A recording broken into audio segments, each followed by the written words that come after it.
I hit the button too soon by accident. I had my finger on it. And I am so off tonight, Malcontent. I'm telling you, it's going to be better on Thursday. It's been a really rough 36 hours. Jennifer, there was a great comment as the black coffee ad was playing. Somebody asked, do they have scones? I'm pretty sure that question was in sarcasm. Yeah. With that said, Malcontents, this segment is about minimum wage, the minimum wage debate for $15 an hour. Mods, admins, if you could drop the link to the related news story that we have on this, where there's a story that we had put out, I believe on Friday, a story that probably is getting the eyeballs that it deserves. Please like and share it out on the website because I think it's a good piece. I'm biased. I wrote it, but it's one of these eye-opening pieces. The bad news coming out of Washington, D.C. tonight is that the $15 hour minimum wage is basically dead. It is not going to happen. And I want to unpack for you why that isn't going to happen. And I want to unpack for you a little bit on why there is this debate and why this $7.25 an hour minimum wage is so entrenched in American culture. The reason that the $15 an hour minimum wage is being pulled out of the COVID relief bill is the Senate parliamentarian, a person that a lot of people don't even know about. To be quite frank, I didn't know about this role until a couple of years ago.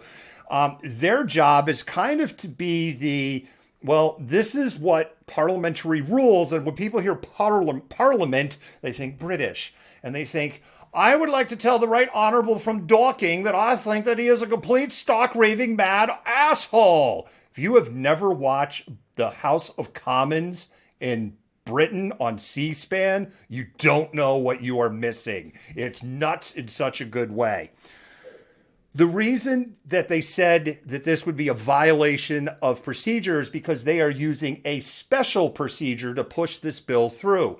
Normally, the COVID relief package would require 60 votes. They don't have 60 votes because Republicans don't want to help the American people in Congress. I've said this all along. They're going to do everything they can to screw things up for Joe Biden. So when we get to 2024, they can go, it's all Joe Biden's fault. See, it's all his fault. They're going to do everything they can to block everything. So they came to an agreement with Senate Minority Leader Mitch McConnell to go ahead and use a procedure that they could pass it through on 51 votes. And so they don't need Republican support. The parliamentarian says if you include this increase in minimum wage because it's federal law, you're going to be violating procedures. Now, have the procedures been broken before? Yes. In 1975, they said, screw you and your rules, we're doing it anyway. So you could squint and go, well, they did it before, they should do it again. And then you get into this whole debate, which I'm not going to get into, on are Democrats a bunch of wusses who just capitulate too much with the political right? Or is this at least some shred of an olive branch to go, damn it, we really want to work with you guys? The bottom line is this. They don't have the 60 votes. And that's just it. And that's why it's dead. So you could be angry at Joe Biden. You could be angry at Chuck Schumer. But the reality is they need 10 Republicans to cross the line. And we know that there are probably several Republican senators who would be willing to cross the line, but they're too busy smoking a certain appendage on a golden statue out of fear of 2022 and 2024. And that's really what it all boils down to. But it also boils into another thing, which is called WOTC, Work Opportunity Tax Credits. Now, WOTC was formed back in the mid-2000s. Wow, I can't believe, Jennifer, we say the mid-2000s. That's crazy to me. I know. I'm going to go look for liver spots. Give me a minute. No, okay. I'll do it later. What WOTC is supposed to do is help disadvantaged peoples and communities. There are 14 different targeted groups. These groups include long-term unemployed, people that are collecting food stamps, veterans, people that are on disability, people that live in special economic zones that are economically depressed, not just inner city zones, but also in rural areas. And the whole idea behind this is that if an employer hires an individual that is in one of these groups and they identify and validate that the individual they hired is in this group, they get tax credits. Now understand, a tax credit is different than a tax deduction. A tax deduction comes off of your gross income. A tax credit comes off of your tax bill. So it is a much more significant deduction. And an employer can write off up to $9,600 in a person's salary. The person only has to work 120 hours to be eligible for a WOTC tax credit. So if you're a large employer, and large employers are generally the employers that cash in on WOTC because there is a fair amount of paperwork. And if you screw up the paperwork, you can go to jail. Yeah. And big employers don't go to jail, but small employers, they go to jail. See, because we don't have an equitable system here in the United States. So here is what happens with the WOTC tax credit. A company hires somebody and pays them at the minimum wage, $7.25 an hour at the federal minimum wage, or if there's now 29 states that have state minimum wages, they hire them at that state minimum wage. Now, if somebody is making $7.25 an hour, if you're one of the states that doesn't have a minimum wage above federal mandated, then that individual, even if they are living by themselves, is almost assuredly below the U.S. poverty line at this point. So that means that that person is available to get TANF, to get SNAP, to get state assistance, and then guess what? They qualify for a WOTC tax credit. Are you starting to connect the dots here, malcontents? So what happens is the business gets the WOTC tax credit. They then get the tax credit on paying the salary up to 40%. So guess who's paying the salary? You are, and I am, and anybody else who happens to pay even 1 penny of federal tax. That's right. You're helping out a company like Walmart meet payroll. Oh, but you think that's where it begins? It gets a lot worse. Because if they're paying a minimum wage, they get to keep them on the WOTC tax credit. Because for people that work in the bowels of the service industry, grocery stores, retailers, fast food, quick serve, their average tenure is about 6 weeks. That's all, before they move on to the next job. Now let's see, 6 weeks part-time work, 20 hours a week, 6 times. Jennifer, that's 120 hours. Mm-hmm. Isn't it amazing how this works? Yeah. So then they go to another employer and they get to do the WOTC tax credit again. And guess what? As long as they're on TANF or SNAP or state assistance, then they keep getting the tax credits. And you're paying for it. So now they got you going twice. But guess what? There's more. Yeah. You know where they get you a third time? Let's say they work at a grocery chain or a chain that sells groceries like Sprouts or Target or Walmart, which are not paying equitable wages at this time. No, they're not paying minimum wage, but they're still not paying equitable wages. Walmart is, for whatever it's worth, Walmart's making some progress on this in particular. Where do you think they're going to spend their food stamps? $89.6 billion in food stamps in 2020. Of course, they're going to spend it where it works. So you get to subsidize their profits a third time. Yeah, you get to pay for the WOTC tax credit. And then where do you think food stamps go? People are like, oh no, those food stamps, they're going to people, they're going to liberals who are too lazy for a job. We're going to unpack that screed piece of crap bullshit. They're not the same. I'm an American. You're a sick asshole. They do it for the third time, and you're lining their pockets with profit. And it is in this endless cycle by paying them the minimum wage. So quite frankly, employers and large corporations, especially those who are benefiting from the WOTC tax credits, WOTC, Work Opportunity Tax Credits, have no incentive to support an increase in minimum wage. On the contrary, they have major disincentives to increase the the minimum wage. Now let's unpack the $89.6 billion that were paid out in food stamps for fiscal 2020 out of the U.S. federal budget. For all people that collected, for those of you who are going, it's just lazy people that can't get jobs. 79% of all recipients are working poor. Yeah, 79% are people that have jobs. If you make it married people, it's 84%. Well, then there you go. There's 21%. Let's get rid of them. Oh, no. Let's break down that 21%. In that 21%, you have children who are under 17. Yes, that you're a child and you're under 17 and you are a ward of the state. Or if you're in care, guess what? You get to apply for food stamps. So you have children who are under 17.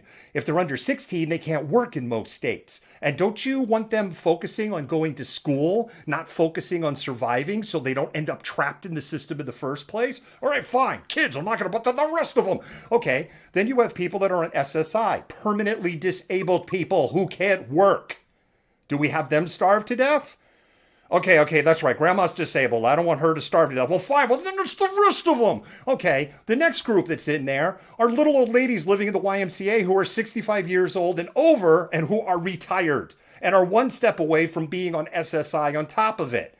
When you break it all down, the number of people in this country who are on food stamps, who are capable of working and are out of work is less than 5%. So the grim reality is, if you're one of these people going, they took our jobs, they're lazy, they're taking money out of my pocket, your contribution, your annual contribution is about $36 a year of that $86.5 billion because there are about 143.3 million taxpayers in the United States of America. But guess what? The other $594, you're putting that in corporate America's pocket, suckers. So the reality is, you're paying for the minimum wage to be artificially low. Link to the story is in the comments. Mods and admins could drop it again. Jennifer, I know I kind of just went off there. What do you think?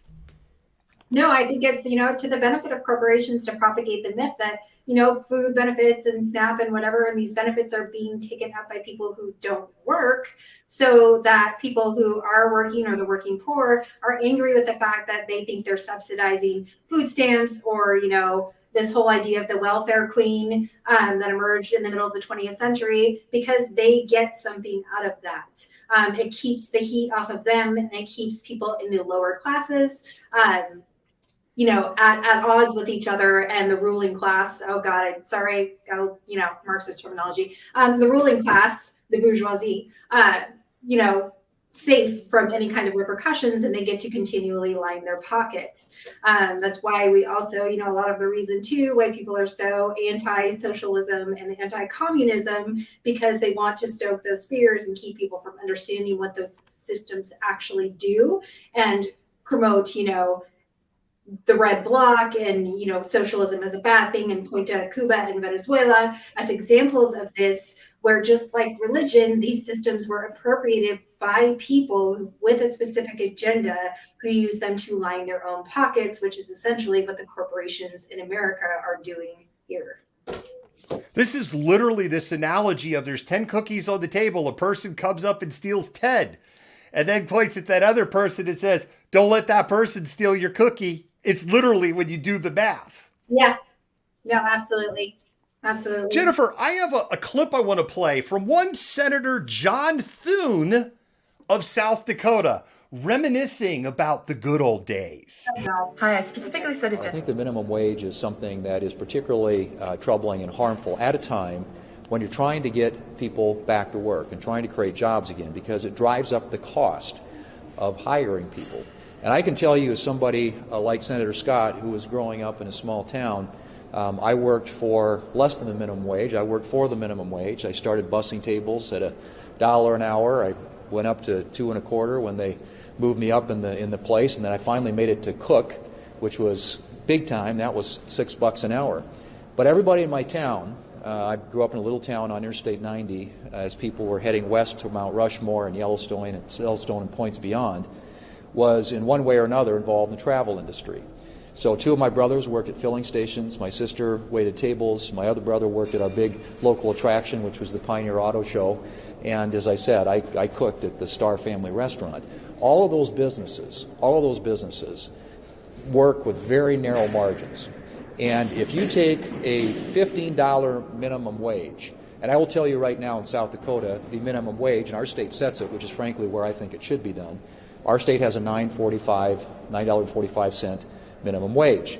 What you're essentially telling those businesses in South Dakota that I just mentioned, that you're going to increase the amount of money that they have to pay their workers by over 50%.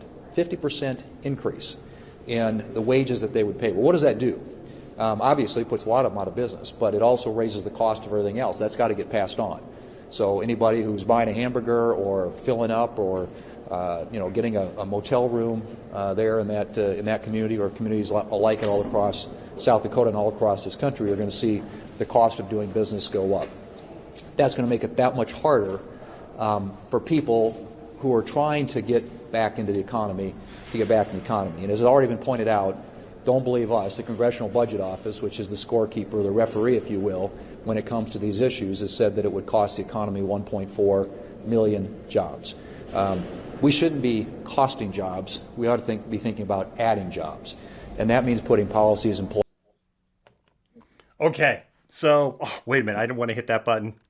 Turn it off there by accident. Jennifer, I have a lot to unpack on this, and I'm not saying that sarcastically. So the first thing is, he talks about the Congressional Budget Office and the job loss of 1.3. That is true. That's in that report. And if you're like going, you're biased, malcontender. No, if you go read the story, we link to the report and we quote that number. But Jennifer, he's being a little, he's not telling the whole story that's in that report, because you know what else is in that report? That even though that up to 1.3 million jobs would be lost, 1.5 million people would be lifted up above the poverty line. They're not mentioning that part of the story. And then the job loss number assumes an economy that is in stasis. That is, an economy that is not growing at the current state that it is in today, which we already know the economy is starting to grow, in part because in the last week of the Trump administration, we lost almost 1.6 million jobs. So we were already heading in the wrong direction in the last weeks because, well, the dude was checked out. So that's the first thing I want to unpack on there, but I have a lot to unpack. Yeah, I'm sure. But I just want to say that it just warms my little black heart when wealthy white men start talking about what's best for poor people, So I just love that. Makes me Yes, because I'm sure he really cares about his low-income constituents in South Dakota. Here's the other thing that he talked about there. He was talking about how we started bussing tables at $1, and he worked his way up to a cook getting $6 an hour. And I saw lots of comments going on like, well, who was paying for his where he lived, and who's paying for this? Yeah. Don't forget, he's older than me. He's probably older than anybody that's watching this show right now. To be honest, he actually looks really good for his age, and I hate him for that. But he is an older dude. When he was making $6 an hour, if you adjust for inflation, he was making in South Dakota, a rural state, are we ready, malcontents? $24 an hour when you adjust for inflation. Yeah. Jennifer, I don't think it's going to be terribly hard as a single dude in your late teens or early 20s to live on $24 an hour in the Rapid City area. What that does, though, is it reinforces that pull yourself up by your bootstraps fucking narrative when poor people can't afford to buy the goddamn boots to pull the straps up on. So there is no, American dream, pull yourself up by your bootstraps for the average American. That just isn't a reality. We've learned time and time again that trickle-down economics don't work. We've learned that, the poverty, there are particular communities, particularly BIPOC communities, that are kept, below the poverty level for particular reasons, and then ostracized and, called out for, their excessive use of, support and benefits like SNAP and TANF. it's just like, it's so grotesque the ways in which wealthy white men in power continue to perpetuate this narrative that there is an American dream that's accessible to all, and all you need to do is work hard enough, because that is not fucking true. Excuse my language. I'm going to avoid the F-bomb button on this one, but I love that button though, because I want to give a shout out to Loki Mantis. Right before you said they can't afford the boot stamps, they put in all caps, poor people can't afford the bootstraps. So some people in our audience understand that. Jennifer, the next thing I want to unpack here is he brought up, I don't understand what the obsession is with Republicans and hamburgers, but they always go, you won't be able to afford a hamburger. Hamburgers. Oh my gosh, that was one of the things that they brought up in Holland's confirmation too, is that somehow her confirmation and her radical ideas about the environment would have some impact on hamburgers. Like, what the hell does that have to do with hamburgers? So we actually already know here in the United States of America right now what a $15 an hour minimum wage does to the price of a hamburger. We already know. Compared to states where it's $7.25 an hour. You can go look it up. Yeah. It's real easy. There's actually websites that keep a Big Mac index, what the cost of a Big Mac is everywhere around the world, and in the 50 states and in Washington, D.C. and Puerto Rico. And we can go right here to Seattle, Jennifer, where we have now a $16 an hour minimum wage, actually, for places like McDonald's. And a full value meal, average price here in Seattle, so that's your burger, your fries, and your drink, a Big Mac, is about $9. Yeah. If you go to Jackson, Mississippi, where they have a minimum wage of $7.25, it's about $7. So, no, if you go from $7.25 to $15, the cost of your Big Mac is not all of a sudden going to jump $8. We know it. Yeah. I don't know how we disrupt this narrative. I mean, you can continue to feed people information that counters this narrative, but it's on them. The onus falls on them to delve deeper into this and actually better understand that what they're being told is absolute garbage and meant to keep the poor. The last thing I want to unpack there is he talked about if they were to pass $15 an hour, it would raise the minimum wage in South Dakota by 50%. If we look at a state like I talked about Jackson, Mississippi, it would raise the minimum wage over 100%. However, the United States of America raised the minimum wage by 87.5%, 90 days after Congress voted to approve. They did it in 1949, and the country was actually still kind of just coming out of a very deep recession in 1949 when this happened. Bankers, newspapers, editors, conservatives all said, you're going to put us right back into the Great Depression. And Great Depression would have been terrifying words for people in 1949 because you only would have had to have been about 20 years old to have vivid memories of living in the Great Depression. Yeah. And you know what happened? Unemployment when they passed it was around 7%. And by 1953, unemployment in the United States was 2.5%. No, that can't possibly be true because when Trump was president, it went down to 3.7%. They said that was the lowest ever because they changed how they calculated unemployment at the time. It's not an apples to apples comparison to the modern time, but it is a comparison from 1949 to 1953. Yeah, well, if you're so smart, Europe and Asia was bombed flat from World War II and we just kicked everyone's ass. America, we had the nukes. We had the bombs, mother. Well, that's not exactly true either because rebuilding flattened countries from World War II actually generates a lot of gross domestic product. Yeah, and there's a UN economic report that we linked to in that story. Mods Evans, drop the link into that minimum wage story just one more time. We dropped a link to that UN report in 1951 and 1952, and by that point, European GDP was almost equal to the United States. Yeah. And by 1961, guess who else was running us over? Yeah, Asia.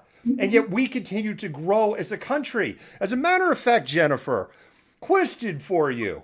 Do you know when in inflation-adjusted dollars, when the national minimum wage peaked in the United States? What year?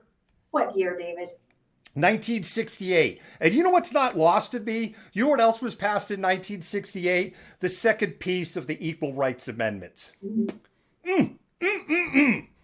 Hit the peak in 1968. We can't keep them from voting anymore. We're going to get beat up on redlining. We're going to have all of these racist programs torn apart from us. Yep. So is this how we're maintaining institutional racism again?